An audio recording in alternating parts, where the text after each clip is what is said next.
1976 began with the third round of the FA Cup, with Rangers hosting Newcastle at Loftus Road. We'd lost to them earlier in the season in the League Cup, but hopes were high that we could progress in this famous old competition. Mick Leach returned to replace John Hollins in midfield, and Rangers were frustrated by a strong defensive performance from Newcastle, as they defended deep and earned a 0-0 draw. The press were quite critical of Dave Sexton's side.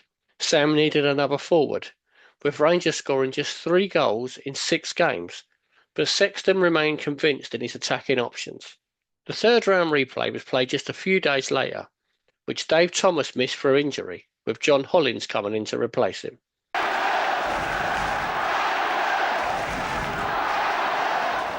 Looks for Natras. And turned in. Alan Dowling has broken a sequence which has gone on in fact for so long. That's his first goal in 13 games. A mistake by Phil Parkes.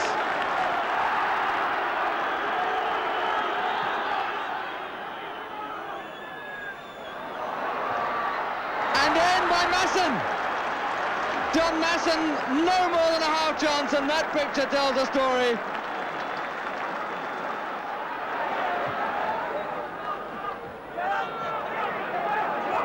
Right-hand distance on that header from Craig. Here's Clement. Craig again. McDonald in the chase with McClintock, who's matching him. They're queuing up in the middle now. And Burns! Oh! Done well with his hands, I think, and a penalty it is indeed. Burns denied. McDonald's cross. Burns with a good header. And the goalkeeper saved by David Webb. So Tommy Craig from the penalty spot. Cracking drive. Parkes with no chance at all. So Newcastle had knocked Q.P.R out of both cup competitions. A rare mistake by Phil Parkes in that game, and Stan Bowles missed a penalty, leaving him dejected. Whilst the rest of the squad headed home by plane, Stan travelled back to London by train due to his fear of flying.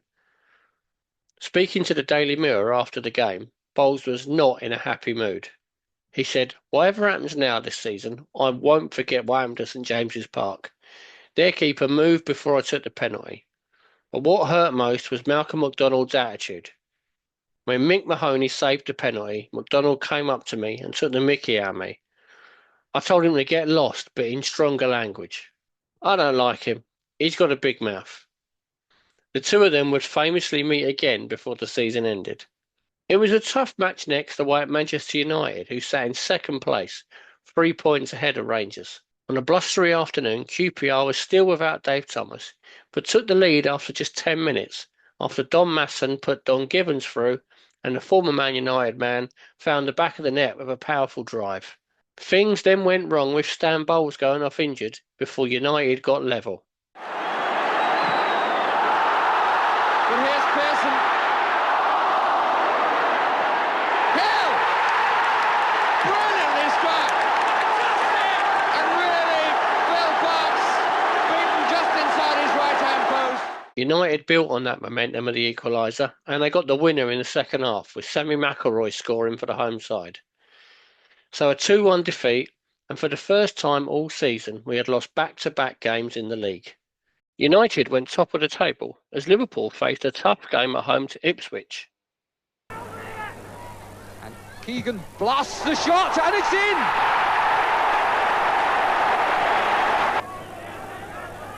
David Johnson waiting for the throw. Good turn by Gates. And a head back, and in by Wymark. It really was a beautiful cross. Neil, Callaghan, Smith. Keegan going in. Nothing wrong with that one.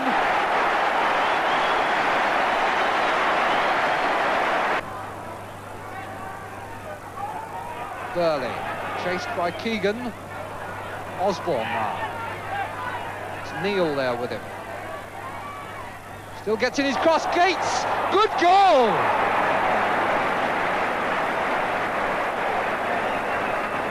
Bobby Robson's decision to bring Osborne and Gates into the side, amply fulfilled.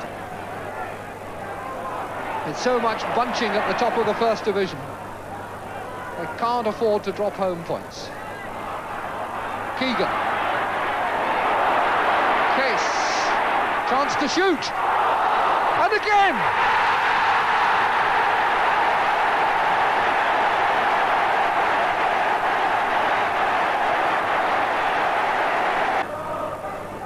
Burley to take the kick.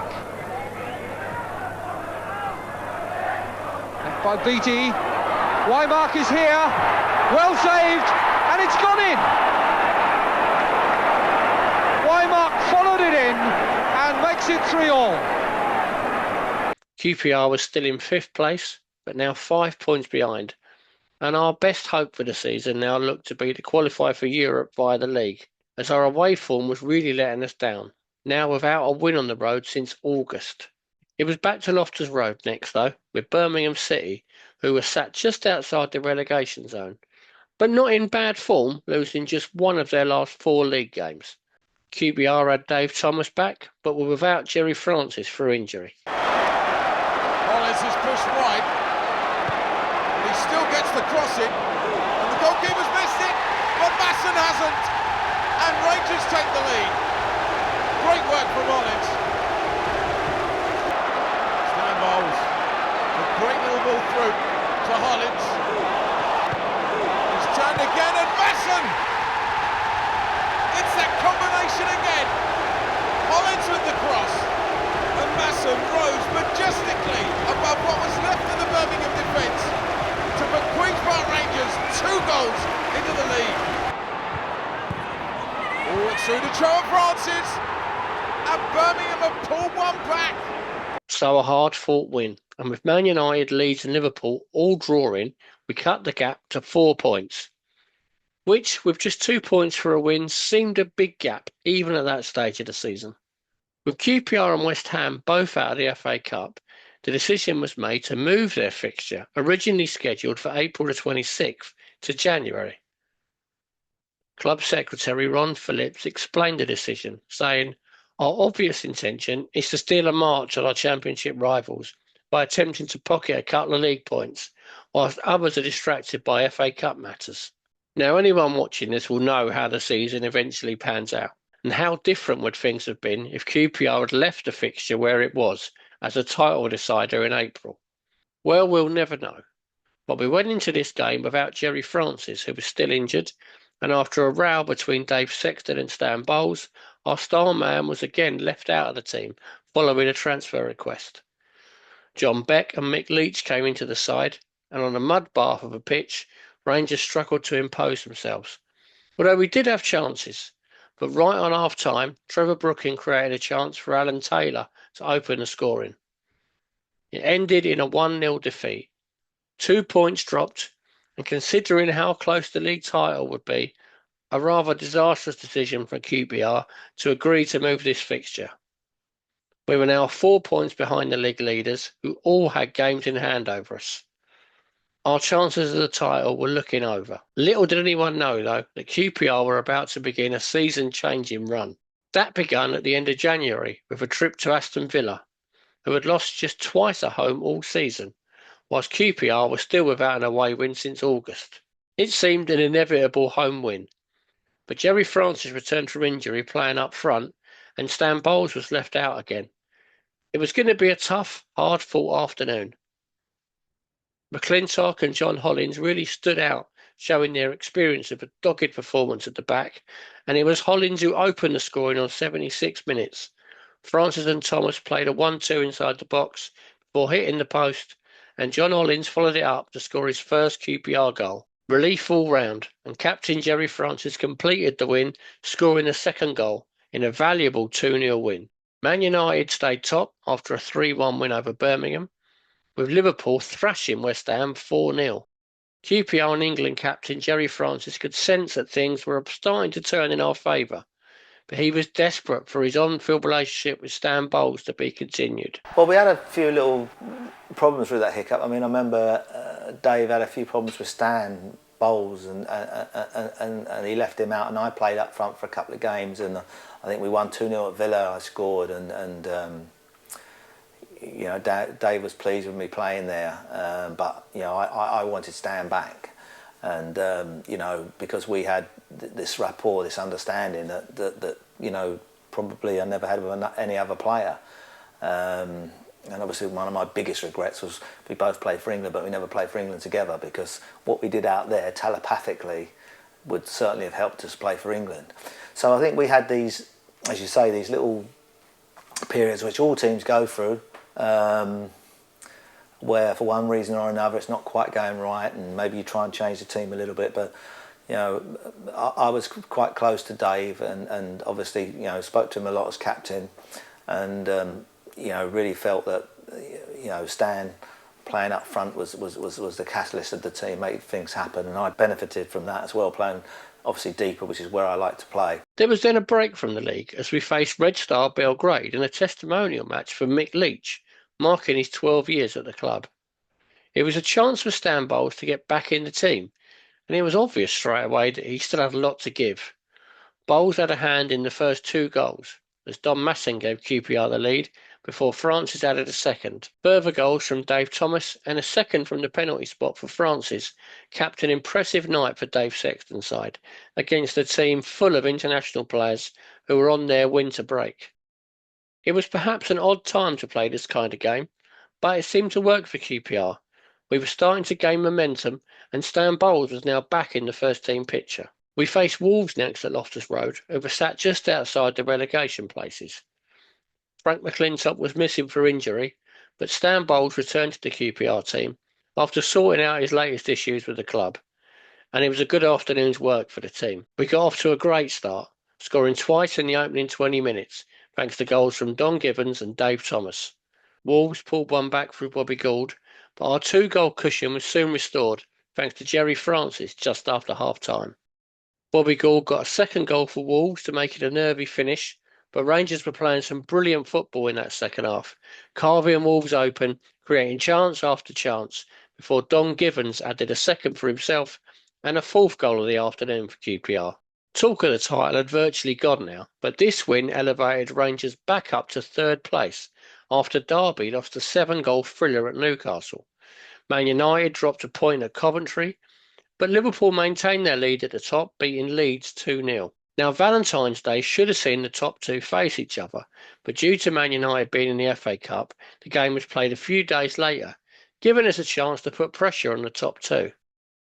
We faced a trip to North London to face Tottenham, where we'd only won once in the previous 10 games at White Hart Lane, although that win had come a year earlier when a double from Stan Bowles gave us a win. After a quiet first half, Rangers took the lead thanks to Don Givens as he raced onto a flick from Bowles, before Jerry Francis scored twice to give Rangers an emphatic win with 2 memorable goals. I actually scored, I think, probably the goal of the season there, but you didn't get no televised games in those days. You had only a few televised games, but I remember there I scored 1 goal where Don Masson, I think, flicked it over the wall for me for a volley, and my second goal, I picked the ball up in our half and I ran all the way into their half and shot past Pat Jennings, beating 2 or 3, 4 players on the way. So one of the goals I would love to have seen again, but it wasn't to be because it wasn't televised. So a great win then, and the gap was now down to a point before Man United faced Liverpool. The 2 sides played out a 0-0 draw, leaving us 2 points behind, but back in the title race, after all had seemed lost just a few weeks earlier. Next up for QPR, it was Bobby Robson's Ipswich Town team at Loftus Road. That's a beautifully hit cross from Francis, which Clement almost got on the end of. Fantastic run from the right back. Always missed that one, and Walk has just planted that in his own net. Francis cross, and the Ipswich defender cannot believe what he's done.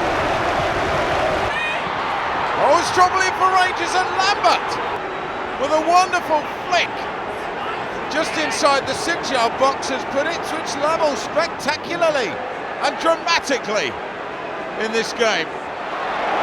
Rangers fans showing their appreciation, and they'll do it more now because Mick has just given David Webb the easiest goal he will ever score. What was he trying to do? Cooper furious at him, but Rangers in front. Now Thomas, what a strike! Who says he can't hit them with either foot? That's as good a left foot strike as you'll see. Cooper had no chance, and Rangers have 2 points. 3-1. Those 2 late goals for Rangers, combined with Man United losing at Aston Villa, put us back into 2nd place, still 2 points behind Liverpool, who had beaten Newcastle 2-0. There was a midweek set of fixtures following that, with Liverpool losing 1-0 at Arsenal, their first defeat since November, and Man United drew at Derby, as we faced a key game away at mid-table Leicester City. Our away form was starting to improve after 4 months without an away win, with Dave Thomas's 9th goal of the season making it 3 away wins in a row, putting us level on points to Liverpool at the top of the table.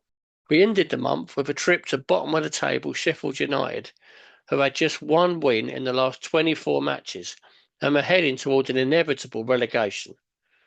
Rangers had won 6 of their last 7 games, so were massive favourites for this one. But, now stop me if you heard this one before, Rangers struggled to break down the bottom of the table side. Some things never change. Gillard and McClintock both missed good chances, and we had to settle for a frustrating 0-0 draw, missing the chance to go top of the table. In a season where the margins were so small, the drop points here and at West Ham a month earlier would prove to be crucial. The Sheffield United away, I mean, we took 27 points out of possible 30, which was an amazing run. And the 3 points that we dropped were games that both the games we should have won. I mean, the 0-0 at Sheffield, we absolutely hammered them. I mean, I was a spectator and I could have come off and, you know, if we're liking whatever it is, you could have put another attacker on. Didn't have nothing to do. Liverpool also drew that night thanks to a late Alan Kennedy goal at Derby, leaving the top 4 all on the same number of points, although Man United and Liverpool both had a game in hand on Q.P.R and Derby. The race for the title was really hotting up, and Dave Sexton's side had put themselves right back into the race, with an impressive run with just 9 games remaining. I hope you enjoyed this video. If you did, give us a like and subscribe to the channel.